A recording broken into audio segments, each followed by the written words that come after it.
તાજા અને ખૂબ જ અગત્યના મોટા રાજકારણ સમાચાર. હવે ભાજપ સરકારની ઉડી ગઈ ઊંઘ અને રાહુલ ગાંધીનું રાજીનામું. ગૃહમંત્રી અમિત શાહે બોલાવી તાત્કાલિક ઇમરજન્સી બેઠક. પીએમ નરેન્દ્ર મોદી અને ગુજરાતના સીએમ પટેલ પણ થયા દુઃખી. જેવા સમાચાર જાણતા પહેલા તમે જો ચેનલમાં નવા હો તો ખાસ મિત્રો આપણી ચેનલને ફટાફટ સબસ્ક્રાઇબ કરી લેજો, કારણ કે રોજના તાજા અને ઉપયોગી સમાચાર આખો દિવસના સમયસર અમે તમને આપતા રહીશું. વિડીયો પસંદ આવે તો લાઈક કરી દેજો અને વધુને વધુ આપના મિત્રોને ઝડપથી મોકલી આપજો. હવે ગુજરાતના મુખ્યમંત્રીએ કરી બેઠક.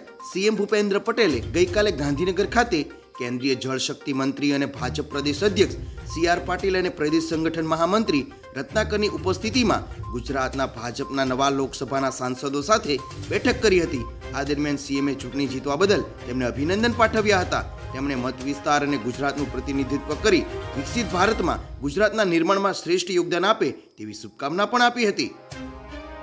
એટલું જ નહીં મિત્રો, સીએમ પટેલે સી.આર. પાટીલે પાઠવી શુભેચ્છા. લોકસભાની ચૂંટણી બાદ સાંસદ બની દિલ્હી સરકારમાં જળશક્તિ મંત્રીનો કારભાર સંભાળનાર અને ભાજપ પ્રદેશ પ્રમુખ એવા સી.આર. પાટીલને કેન્દ્રીય મંત્રી બનવા બદલ સીએમ ભૂપેન્દ્ર પટેલે શુભેચ્છા પાઠવી હતી. સીએમ ભૂપેન્દ્ર પટેલે ગાંધીનગર ખાતે બેઠક કરી અભિનંદન અને શુભેચ્છા પાઠવી હતી.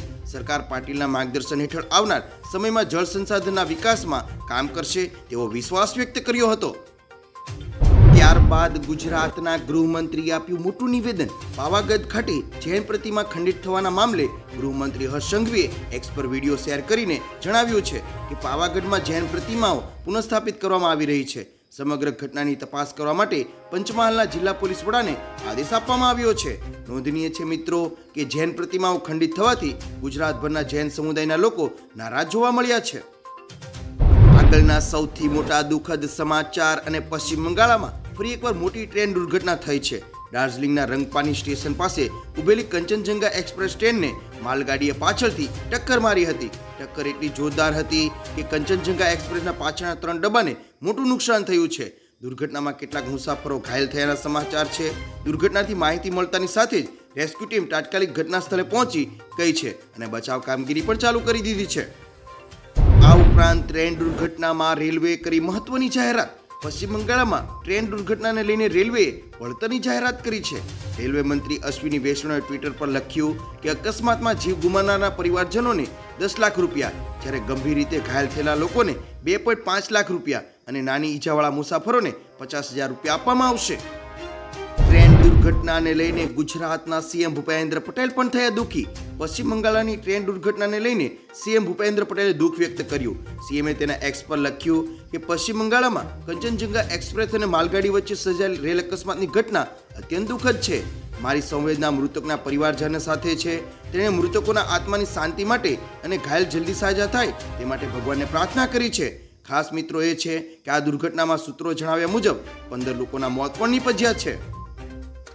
ત્યારબાદ ટ્રેન દુર્ઘટનામાં લાલુ પ્રસાદ યાદવે કર્યા સવાલો. પીએમ મોદીએ પશ્ચિમ બંગાળના જલપાઈગુડીમાં કંચનજંગા એક્સપ્રેસ ટ્રેન દુર્ઘટના બદલ દુઃખ વ્યક્ત કર્યું છે, જ્યારે આરજેડીના પ્રમુખ લાલુ યાદવે તેના પર સવાલ ઉઠાવ્યા છે. લાલુએ સરકારને પૂછ્યું કે દેશમાં વારંવાર થતા રેલવે અકસ્માતો માટે જવાબદાર કોણ છે. તમને જણાવી દઈએ મિત્રો કે કંચનજંગા એક્સપ્રેસ અને માલગાડી વચ્ચેની અથડામણમાં અત્યાર સુધીમાં 15 મુસાફરોના મોત થયા છે, જ્યારે 30થી વધુ લોકો ઘાયલ થયા છે. રાહત અને બચાવ કામગીરી જોરશોરથી ચાલુ છે. ત્યારબાદ સ્પીકર પદની ચૂંટણી બાબતે ભાજપની ઊંઘ ઉડી. દેશમાં ત્રીજી વખત ભાજપની આગેવાની હેઠળની એનડીએ સરકારના શપથ લીધા બાદ સંસદનું પ્રથમ સત્ર 24મી જૂનથી શરૂ થશે. આ સત્ર 8 દિવસ સુધી ચાલશે. લોકસભાના અધ્યક્ષની ચૂંટણી આ સત્રના બીજા દિવસે એટલે કે 26મી જૂને થવાની છે. આ ચૂંટણી પહેલા વિપક્ષ વારંવાર આગ્રહ કરી રહ્યો છે કે એનડીએના સહયોગી પક્ષો પાસે લોકસભાના સ્પીકરનું પદ હોવું જોઈએ. વધુમાં મિત્રો તમને જણાવી દે કે આ મુદ્દે નીતિશ કુમારના જનતા દળે સ્પષ્ટ કર્યું છે કે ભાજપે જે નિર્ણય લેશે તે પાર્ટી તેનું સમર્થન કરશે, પરંતુ ટીડીપીએ કહ્યું કે ગઠબંધનમાં તમામ પક્ષોની સહમતિથી ઉમેદવારીની પસંદગી કરવામાં આવે. ટીડીપીની આ શરતને કારણે સ્પીકર પદની ચૂંટણી બાબતે ભાજપમાં થોડી ઊંઘ ઉડી ગઈ છે. હવે અહીં પરિસ્થિતિ વણસી અને ગૃહમંત્રી ઇમરજન્સી બોલાવી બેઠક. મણિપુરમાં અનિયંત્રિત પરિસ્થિતિને કારણે ગૃહમંત્રી અમિત શાહે બેઠક બોલાવી છે. મણિપુર ડીજીપીને બેઠક માટે બોલાવ્યા છે. મણિપુરના સીએમ બીરેન સિંહ આ બેઠકમાં સામેલ નથી. શનિવારે બીરેન સિંહના ઘરની આ બાજુમાં આવેલ ઘરને સળગાવી દેવામાં આવ્યું હતું, જે બાદ અહીંથી ફરીથી ભયનો માહોલ છે. મણિપુરમાં લાંબા સમયથી ચાલી રહેલી હિંસા પર હજુ સુધી કાબુ મેળવ્યો નથી. રાહુલ ગાંધીનું રાજીનામુને લઈને આવ્યા સૌથી મોટા સમાચાર.